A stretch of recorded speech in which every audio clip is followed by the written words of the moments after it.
नमस्कार, मेरा नाम अभिषेक पांडे और आप देखना शुरू कर चुके हैं डेली लाइन का डेली डिस्कशन। और इस डिस्कशन में हम बात करेंगे गांधी परिवार की। उत्तर प्रदेश में गांधी परिवार की अपनी एक पॉलिटिकल लीगेसी रही है। हमने देखा है कि गांधी परिवार का उत्तर प्रदेश से क्या रिश्ता रहा है।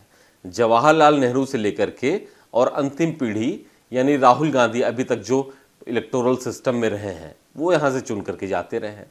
लेकिन इस बार चुनाव की तारीखों की घोषणा हो गई, सारी पॉलिटिकल पार्टीज अपनी तैयारियां कर रही हैं, लेकिन राहुल गांधी, प्रियंका गांधी, सोनिया गांधी, इनका कहीं कोई जिक्र नहीं है उत्तर प्रदेश में। खुद अमेठी से कांग्रेसी छोड़ छोड़ करके बीजेपी ज्वाइन कर रहे हैं। अभी कुछ बड़े नेताओं ने स्मृति ईरानी के सामने कांग्रेस छोड़ दी। अमेठी का यह हाल है। रायबरेली में सोनिया गांधी चुनाव लड़ेंगे नहीं, वो राजस्थान से राज्यसभा जा रही हैं। तो ऐसे में सवाल ये उठ रहा है कि क्या गांधी परिवार उत्तर प्रदेश से अपने आप को अलग कर चुका है? अमेठी, रायबरेली या फिर किसी भी सीट को भूल जाइए, इस बार गांधी परिवार उत्तर प्रदेश में नहीं रहेगा, चुनाव नहीं लड़ेगा, यहां से किनारा कर लिया, ये सवाल उठने लगा है। और इसी पर बात करने के लिए हमारे साथ हमारे सहयोगी मार्तंड हैं। और ये सवाल इसलिए भी बहुत वाजिब है कि जब भी जिक्र होता है गांधी परिवार का तो अपने आप जहन में अमेठी और रायबरेली आ ही जाता है। आज से नहीं, आजादी के वक्त से है, फूलपुर का भी जिक्र आ जाता है। लेकिन इस बार कोई जिक्र ही नहीं उत्तर प्रदेश के किसी भी लोकसभा सीट से। ना राहुल गांधी दिखाई दे रहे हैं, ना उनका नाम चर्चा में, ना प्रियंका गांधी का नाम चर्चा में। सोनिया गांधी तो लड़ेंगे नहीं। तो क्या यूपी से ये लोग किनारे हो चुके हैं या कहीं और अब अपना ठिकाना तलाश रहे हैं? जी बिल्कुल, देखिए इसका मैसेज जो है, जो कांग्रेस पार्टी की पहली लिस्ट जारी हुई तो उसमें देखने को मिला, भारतीय जनता पार्टी ने जब अपनी लिस्ट जारी करती है तो उसके जो तमाम बड़े नेता होते हैं, प्रधानमंत्री खुद नरेंद्र मोदी, अमित शाह, राजनाथ सिंह, ये जो बड़े नाम होते हैं, और उसके बाद दूसरी लिस्ट में नितिन गडकरी जैसे बड़े नाम ये आते हैं, तो इनकी सीटें तो पहले से दिमाग में सेट होती है कि इनको किस सीट से चुनाव लड़वाना है। पार्टी पहले से तैयार रहती है तो इनका नाम आ जाता है। वहीं कांग्रेस की जब लिस्ट आती है तो राहुल गांधी का नाम वायनाड से तो आता है, लेकिन उत्तर प्रदेश की किसी भी सीट यानी कि रायबरेली और अमेठी, जहां पे कयास लगाया जा रहा था कि सोनिया गांधी अगर रायबरेली से नहीं लड़ती हैं तो प्रियंका लड़ सकती हैं। हालांकि जो है ये जब घोषणा हुई थी उसके बाद से भी इसको लेकर संशय था कि क्या प्रियंका सही में रायबरेली लड़ेंगी, क्योंकि आपने देखा कि जिस तरीके से भारत जोड़ो नया यात्रा, पहले खबर आती है कि प्रियंका अमेठी और रायबरेली में जब यात्रा जाएगी तो प्रियंका उसमें शामिल होंगी, लेकिन प्रियंका उसमें शामिल नहीं होती हैं। तो वही चीज जब लिस्ट जारी होती है तो उसमें गांधी परिवार का किसी का नाम नहीं होता है। इस कयास को बल यहीं से मिलता है, क्योंकि जो पार्टी का शीर्ष नेतृत्व है और जो उनके टॉप लीडर्स हैं, पहली लिस्ट में सबसे पहले उन्हीं का नाम होता है, उन्हीं की लोकसभा सीटों का मतलब किया होता है। जो क्लियर है कि भाई उसमें कोई क्वेश्चन मार्क है ही नहीं जी, उनका नाम तो पहले सूची में घोषित हो जाता है। और ऊपर से रही बात राहुल गांधी गांधी परिवार के हैं और जो है टॉप लीडर हैं जिनको लेकर कांग्रेस पार्टी आगे बढ़ रही है, जिनको चेहरा बनाया जा रहा है, उनका नाम अगर उत्तर प्रदेश से शामिल करना होता तो यह भले हो सकता है कि मीडिया रिपोर्ट्स है और विपक्ष के दबाव के बाद कहीं ना कहीं फिर से एक बार चर्चा शुरू हो और बाद में नाम आ जाए, लेकिन अभी तक फिलहाल ऐसा दिखता नहीं है। दूसरी चीज, प्रियंका गांधी को लेकर फोन से सर्वे कराया जा रहा है। मतलब ग्राउंड पे जो कार्यकर्ताओं को होना चाहिए था, जो काम आज से जो है 6-7 महीने पहले हो जाना चाहिए था, क्योंकि एक तो माइंडसेट आपका क्लियर होता है ना कि भाई प्रियंका को अगर हमको चुनाव में लड़ाना है तो एक सेफ सीट होनी चाहिए। तो रायबरेली से ज्यादा मुफीद उत्तर प्रदेश में कौन सी सीट हो सकती है? तो जाहिर तौर पर फोन पे अभी तक सर्वे कराया जा रहा है। चुनाव की तारीखों का मतलब लोगों को फोन करके पूछा जा रहा है, पर्सनली लोगों को घरों में जो ऐसी जानकारी आ रही है, जो वहां से सूचनाएं मिली हैं कि घरों में पर्सनली लोगों को फोन किया जा रहा है और सीधा सवाल किया जा रहा है प्रियंका के कैंडिडेचर को लेके कि अगर वहां से, तो लोग भी कह रहे हैं कि अगर गांधी परिवार से कोई लड़ता है तो एक बार जो है जनता कांग्रेस की तरफ रुख कर सकती है, लेकिन अगर गांधी परिवार के अलावा कोई रायबरेली या अमेठी से आएगा तो जाहिर तौर पर अमेठी में जो है स्मृति ईरानी ने एक और बड़ा लैंडमार्क सेट कर दिया। राहुल गांधी वहां जाते नहीं, 5 साल में सिर्फ 2 बार गए, और अमेठी और स्मृति ईरानी ने वहां पे एक गांव में अपना घर बना लिया, उसका गृह प्रवेश भी करा दिया। इसका मतलब एक सीधा मैसेज है कि मैं आप लोगों के बीच में ही हूं। तो कहीं ना कहीं एक बड़ी चुनौती और बड़ी लाइन स्मृति ईरानी ने खींच दी। वही बात रही राहुल गांधी की, जैसा मैंने कहा कि 5 साल में सिर्फ 2 बार गए हैं, और या मतलब एक दुराव बीच बीच में कई जगह पोस्टर्स भी राहुल गांधी के लगते रहे। हालांकि वो किसने लगाया क्या नहीं लगाया ये चर्चा का विषय हो सकता है, लेकिन ये तो जाहिर है ना कि राहुल गांधी अमेठी नहीं पहुंचे, लोगों के बीच नहीं पहुंचे। चलिए, उनको 2019 में भले हार का सामना करना पड़ा स्मृति ईरानी के हाथों, लेकिन फिर भी आपकी ये संसदीय सीट थी, आपकी घरेलू संसदीय सीट थी, वहां पे आपको एक्टिव रहना चाहिए था, लेकिन वो नहीं हुआ। इसका एक बड़ा मैसेज गया। तो कहीं ना कहीं इसी वजह से जो है ये इस कयास को बल मिल रहा है कि राहुल गांधी या प्रियंका गांधी दोनों में से कोई भी उत्तर प्रदेश से कहीं से अब चुनाव नहीं लड़ेगा। अगर आप देखें कि गांधी परिवार, चाहे वो गांधी परिवार का वो हिस्सा जो भारतीय जनता पार्टी के खेमे में भी हो, वो भी उत्तर प्रदेश से ही चुन के आते रहे हैं। पीलीभीत से वरुण गांधी और वो मेनका गांधी सुल्तानपुर से, और गांधी परिवार के लिए, तो गांधी परिवार के लिए ये एक बिल्कुल एक विरासत के तौर पे है। मतलब लेकिन उसके बाद अगर आप नहीं लड़ते हैं तो जाहिर तौर पर उत्तर प्रदेश में 80 लोकसभा सीटें हैं, इतना बड़ा जो है सूबा है, और यहां से एक मैसेज चला जाएगा कि गांधी परिवार ने जो है उत्तर प्रदेश को छोड़ दिया। तो जाहिर तौर पे आप फिर किस टारगेट को सेट करने की कोशिश कर रहे हैं? बीजेपी खुल के कह रही है कि हम 80 सीटें जीतेंगे, उनकी तैयारी दिखती भी है, और शीर्ष नेतृत्व ही आपका भी नहीं दिखता। उत्तर प्रदेश में भी कांग्रेस ने एक भी कैंडिडेट की घोषणा नहीं की। मतलब ऐसा लग रहा है जैसे वॉकओवर दे दिया, कोई बल नहीं दिख रहा है, कोई जोश नहीं दिख रहा है। हालांकि कुछ नेताओं से बात हुई तो उनका कहना हमारी तैयारी है,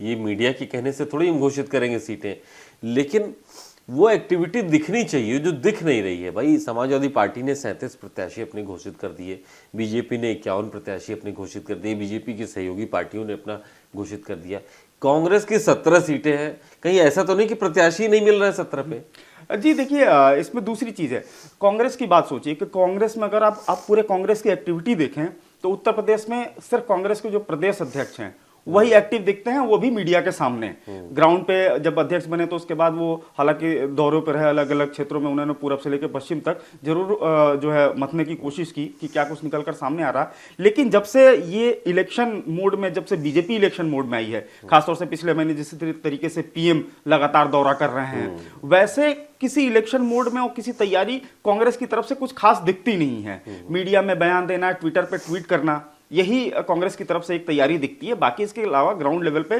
कोई तैयारी नहीं दिखती। न्याय यात्रा भी जब उत्तर प्रदेश से गुजरी तो जिस तरीके से राहुल गांधी की पहली जो भारत जोड़ो यात्रा थी, उसको लेकर जो तैयारियां थी साउथ में जो की गई थी, यहां पे ऐसा लगा कि जमीनी मुद्दों को छोड़कर बस एक फॉर्मेलिटी के तौर पे यात्रा निकाली जा रही थी। लखनऊ प्रदेश की राजधानी, यहाँ पे रोड शो का आयोजन होता है, आम जनता को पता ही नहीं होता कि रोड शो का रास्ता क्या होगा, किस तरफ से गुजरेगी, और वो भी शाम का समय चुना जाता है, रात का समय, जहां पे लोग ऑफिस से थक हार कर घर जाते हैं। कौन आपकी यात्रा में शामिल होगा? तो कहीं ना कहीं तैयारियों में ढील पहले से दिखती है। और जाहिर तौर पे अब जो है, चूंकि राम मंदिर का जब से शिलान्यास हुआ उसके बाद से भारतीय जनता पार्टी का जो एनर्जी लेवल है वो अलग लेवल पे है, वो सीधे 400 पार का आंकड़ा उनके दिमाग में है। तो कहीं ना कहीं अब कांग्रेस को भी, मुझे लगता है, जो ये मेरा पर्सनल विचार है, कि कांग्रेस को भी ये लगने लगा है कि ठीक है, बस जमीन तैयार करते रहो, तो अब इसके बाद देखा जाएगा। अगर ऐसा है जैसा आप कह रहे हैं तो कांग्रेस तो एक थी, 0 हो जाएगी इस बार। अगर गांधी परिवार से कोई नहीं लड़ता तो जिताऊ प्रत्याशी कौन है फिर कांग्रेस की तरफ से, और कहां है? बिल्कुल सही बात कही आपने। अब तमाम सर्वे जो आ चुके हैं मीडिया हाउसेस के और अलग अलग जो एजेंसियां हैं, उनके सर्वे रिपोर्ट सब जाहिर हो चुके हैं। उन सर्वे रिपोर्ट्स में आप देखिए कि कांग्रेस को पहले जो 2 सीटें मिल रही थी, वो 2 सीटें अमेठी और रायबरेली को ही कोई एक दे रहा था, कोई 2 दे रहा था। लेकिन अभी जब से चुनाव की तारीखों का ऐलान हुआ है, या उससे पहले जब से पीएम एक्टिव मोड में, इनकी न्याय यात्रा भी यहां से गुजर चुकी है, उसके बाद ज्यादातर जो सर्वे रिपोर्ट्स हैं उसमें कांग्रेस को 0, सिर्फ अगर इंडिया गठबंधन के नाम पे अगर 2 सीटें मिल रही हैं तो समाजवादी पार्टी को मिलती हुई दिखाई दे रही हैं। तो कांग्रेस को वो 2 सीटें जो अमेठी और रायबरेली जो पहले दिसंबर के पहले वाले सर्वे में जो दिख रही थी, वो भी गायब हो चुकी हैं। तो जाहिर तौर पे ये इसकी वजह क्या है? इसकी वजह यही है कि आपने जो है ग्राउंड पे कोई तैयारी ही नहीं की, और आपका जो आला कमान था, एक बार चर्चा होती है कि खड़गे को उत्तर प्रदेश से लड़ाया जाएगा, ठीक है, उनको प्राइम मिनिस्टर कैंडिडेट घोषित किया जाएगा। लेकिन जैसे आप जिससे लड़ाई लड़ने जा रहे हैं वो सामने है भारतीय जनता पार्टी, जिसका प्राइम मिनिस्टर कैंडिडेट सबके सामने है, सबको पता है कि अगर हम वोट देंगे तो प्रधानमंत्री कौन बनेगा। आपके पास अभी तक कोई ऐसी स्थिति ही नहीं है। खड़गे के नाम पे जब एक बार नाम बाहर आता है, फिर आप कंफ्यूजन में, फिर उस नाम को उसके बाद कुछ चर्चा ही नहीं होती, फिर तीसरा नाम बाहर आने लगता है, राहुल गांधी की कहीं चर्चा नहीं होती। तो ये साफ तौर पे दिखता है। और जिस तरीके से राहुल गांधी के बयान भी आ रहे हैं, वो बयान भी एक कहीं ना कहीं अगर देखा जाए तो जिस तरीके से राजनीतिक हलकों में जो चर्चा है, वो बयान सीधे तौर पे कहीं ना कहीं भारतीय जनता पार्टी को फायदा पहुंचाते हुए दिख रहे हैं। एक चीज ये नहीं समझ में आ रहा है कि अगर मसलन राहुल गांधी या प्रियंका गांधी, क्योंकि सोनिया गांधी को तो चुनाव लड़ना नहीं है, ये लोग अमेठी रायबरेली से दूर हो गए, नहीं आए यहाँ पे, तो हम उसकी बात कर ही रहे हैं कि वॉकओवर, लेकिन अगर लड़ते हैं तो क्या हारने का खतरा बना हुआ है, जिस तरीके से इनकी दूरी रही है इस दौरान? प्रियंका गांधी का मुझे याद है 2022 में कैंडिडेट्स नहीं मिल रहे थे, जिस तरह उन्होंने कैंपेन चलाया था। कुछ कांग्रेसियों ने ये कहना शुरू कर दिया कि Priyanka Gandhi is a political disaster of Congress, Congress को और गर्त में ले जा रही हो। राहुल गांधी फिर भी थोड़ा फाइटर इमेज है उनकी, वो तो और गर्त में ले रहे। तो क्या ये लोग अगर लड़ते हैं तो हारने का खतरा है, ये पता है क्या? ऐसी सवाल। जी बिल्कुल, देखिए अमेठी सीट की अगर बात करें तो अमेठी तो साफ तौर पर वहां पे एक चुनौती बड़ी है। स्मृति ईरानी लगातार मौजूद रही पब्लिक के बीच में। सरकार की जो योजनाएं रही हैं, जो केंद्र सरकार की योजनाएं हैं, चाहे प्रदेश सरकार की योजनाएं, उसका अगर शुभारंभ होता है या जो लाभार्थी होते हैं उनको जो मतलब लाभ वाली जो चीजें होती हैं उनको देने के लिए वो खुद वहां मौजूद होती हैं। और ऐसे में उन्होंने काफी समय बिताया है और पब्लिक से कनेक्ट होने की कोशिश की है, क्योंकि इससे पहले जब स्मृति ईरानी जब पहली बार वहां से लड़ी थी तो सबसे पहले कांग्रेस की तरफ बाहरी कैंडिडेट के तौर पर ही प्रचार किया गया था। स्मृति ईरानी ने इस भ्रम को तोड़ दिया और जो वहां घरेलू थे यानी कि गांधी परिवार, वो वहां मौजूद नहीं रहा और स्मृति ईरानी ने इस भ्रम को तोड़ते हुए कहा कि मैं आपके घर की हूं और वो बाहर के हैं।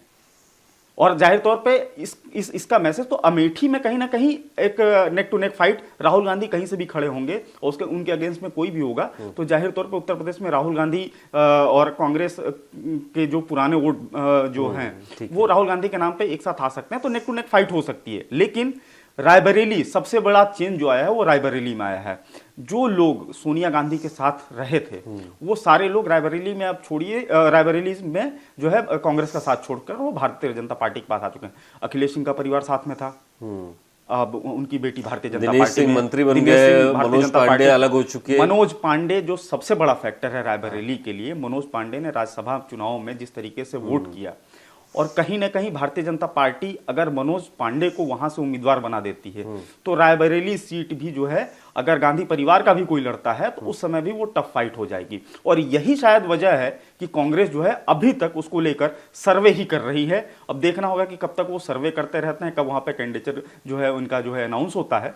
लेकिन फिलहाल इतना तय है कि रायबरेली भी जो है अब एक टफ जो है वो पिच हो चुकी है कांग्रेस के लिए। तो टफ पिच हो गई है रायबरेली और अमेठी कांग्रेस के लिए। एक समय जो होम टर्फ हुआ करती थी अब मुश्किल पिच हो गई है, इसलिए क्योंकि हिम्मत करने से डर रहे हैं कांग्रेस के लोग। राहुल गांधी हो, प्रियंका गांधी हो, सोनिया गांधी अब सक्रिय राजनीति से रायबरेली से अलग हो चुकी हैं। तो ऐसे में सवाल यही उठता है कि भाई देश के लोगों ने और ख़ासतौर पर रायबरेली और अमेठी के लोगों ने, जिनको हमेशा अपना माना, अपने घर का समझा, हमेशा कहा कि परिवार के हैं, ऐसे परिवार को अगर भूल करके राहुल गांधी और प्रियंका गांधी अपनी सुरक्षा में अपने आप को सेव करने के लिए कहीं और जाके बैठेंगे तो इसका क्या संदेश जाएगा, वो एक्स फैक्टर क्या होगा? बहरहाल आपको कैसा लगा ये डिस्कशन, ये हमको ज़रूर बताइएगा। कमेंट करके इसमें बताइएगा कि अमेठी और रायबरेली में कांग्रेस अगर प्रत्याशी नहीं उतार रही है, गांधी परिवार से किसी को नहीं ला रही है, तो उसका आने वाले समय में क्या रिएक्शन होने जा रहा है। कैसा लगा ये वीडियो हमें ज़रूर कमेंट कीजिएगा। Thank you.